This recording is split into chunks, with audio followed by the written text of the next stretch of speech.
6 महीने के अंदर पूरा विश्व जाग जाएगा।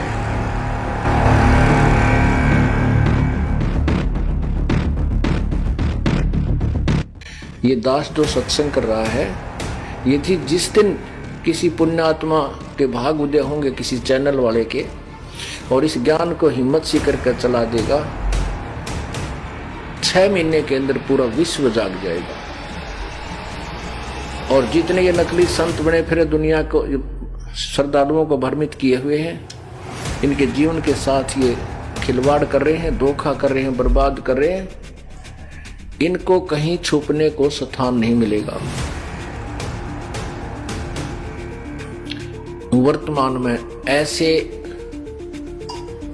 अब तो किया जा सकता है, लेकिन उस समय न कोई ऐसा जो है प्रचार प्रसार का साधन था।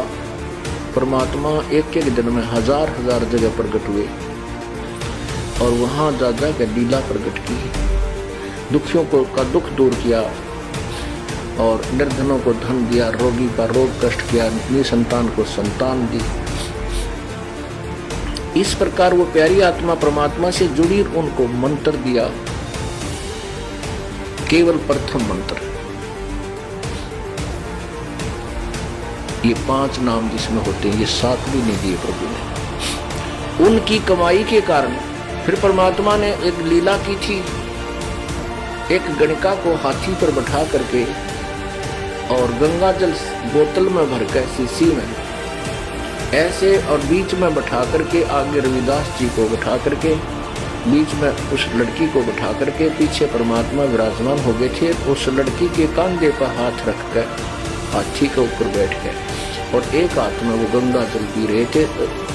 जनता समझने लगी कि शराब पी रहे हैं, और उस वैश्या सुप्रसिद्ध वैश्या थी, उस गणका को साथ लिए हुए थे, सभी पहचानते थे कि वो वैसा है जो आज कबीर के साथ है। तो उस समय जब वो लीला की तो वो 64 लाख वो नकली थे। नकली का तात्पर्य ये है कि वो परमात्मा को पहचान नहीं सके क्योंकि वो अशिक्षित थे, और परमात्मा बंदी छोड़ कबीर परमेश्वर जी जो दास अब ज्ञान प्रचार करा, ये उन्हीं का प्रदान किया हुआ दास केवल रिपीट कर रहा है। उस समय अशिक्षित होने के कारण जनता परमात्मा को नहीं पहचान सकी, क्योंकि सदग्रंथों से वो मेल नहीं कर सके जो भगवान कहा करते थे। इसलिए वो सभी उस समय विमुख हो गए।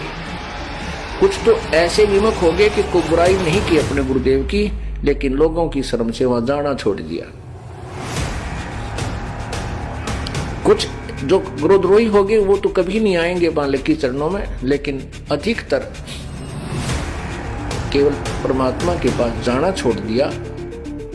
और लोग बहकाने लगे कि वो भगवान थोड़ा ही हो सकता, तो उनको ये भी जज की वे गुरु जी ने तो कमाल कर दिया और गलती तो बनेगी दिया, लेकिन वो गुरुद्रोही नहीं हुए। तो वो 64 लाख जो है अब उस परमात्मा की समर्थ, उस समय जो भक्ति दी उन्होंने, किसी ने 2 वर्ष की, किसी ने 10 वर्ष की, किसी ने 15 वर्ष की, किसी ने 20 वर्ष की, तो उसके कारण अब उन्हीं के मनुष्य जन्म होते हुए आ रहे। उस भक्ति में इतनी शक्ति थी दाता ने जो आपसे करवा दी, जैसे आपको प्रथम मंत्र दिया जाता है। इसके कारण भी आपके हो सकता है 10-20 मनुष्य जन्म के मनुष्य के जन्म हो सकते हैं।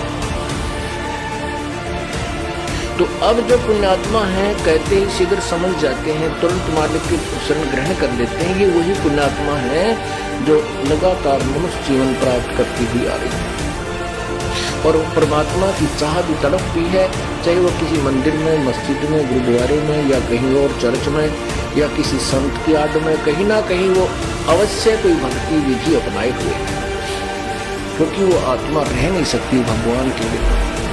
और परमात्मा जैसा भी उनको ज्ञान मिला प्रभु के विषय में, वो भोली आत्मा ने स्वीकार कर रखा है और उसी पर दृढ़ हो रही है, लेकिन कोई लाभ विशेष नहीं है।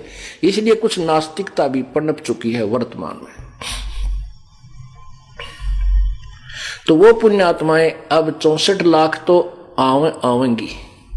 अब उनके साथ परमात्मा कैसी रजा बख्श रहा है किसी को पुस्तक के माध्यम से, किसी से अपनी प्यारी आत्मा जो उपदेश ले चुकी है उसके माध्यम से प्रेरित करके चलो उस आदमी के पास चलते, वो अपना रिश्तेदार है, वो अपना मित्र है, वो अपनी सहेली है, तो वहां जा जाकर अपना संदेश भिजवा रहे हैं किसी बुक के माध्यम से, सीडी के माध्यम से, समाचार पत्रों के माध्यम से और किसी को केबल के माध्यम से। अब वो संदेश पहुंच रहा है, वो पुण्यात्मा अब आ रही है, वो तो शीघ्र ग्रहण कर जाती हैं। तो ऐसे परमात्मा उस पुण्यात्मा के साथ जो श्री नानक जी वाली थी, वो कभी ना कभी किसी युग में प्रभु के चरणों में कंटिन्यूस रही है। तो ऐसे वो परमात्मा उनके साथ लगा रहा है, लेकिन पार नहीं हो पाई।